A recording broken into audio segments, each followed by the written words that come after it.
Mag-isip-isip kayo. Mag-isip-isip po tayo kung ano po yung dapat nating gawin sa ating buhay habang tayo po ay malakas pa.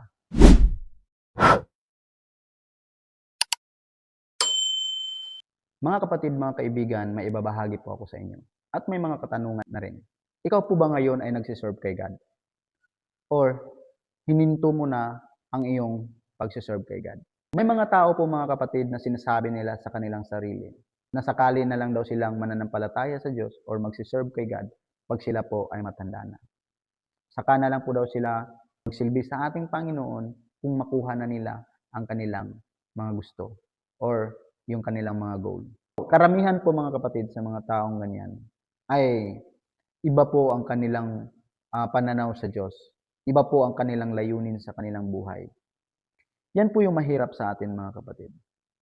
Kasi sabi po ng Bible sa Ecclesiastes chapter 12 verse 1, ito po yung sabi ni King Solomon. Remember your Creator in the days of your youth, before the days of troubles come. In the years draw near when you will say, I have no pleasure in them.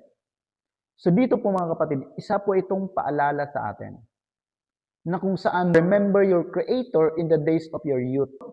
Dito, mga kapatid, habang ikaw po ay malakas pa sa iyong pangangatawan, iyong physical, ay alalahanin mo na ang iyong tagapaglikha.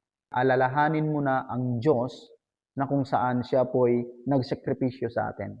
Huwag po nating hintayin mga kapatid na yung ating physical na pangangatawan ay hindi na kayang magsiserve kay God dahil po sa mga sakit.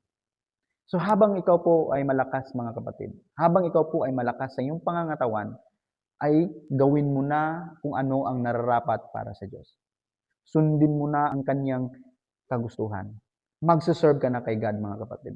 Kasi darating ang araw na kung saan ikaw ay matanda na, ikaw ay magkasakit na, ikaw ay marami ng dinarana sa buhay, na gusto mo nang pumunta ng simbahan, tapos hindi ka na makapunta dahil sa iyong karamdaman. So yan po mga kapatid ay isang delikado po sa ating kaligtasan.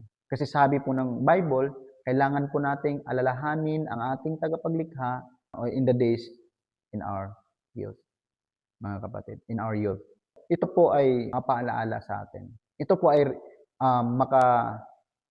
makabigay sa atin ng guidance, mga kapatid. Huwag po natin gayahin yung iba, yung kanilang pag-iisip na sa kanilang sila mananampalataya kung sila po'y matanda na. Mali po yun mga kapatid. Paano kung hindi ka naabutin ng pagkatanda? Paano kung mamamatay ka na?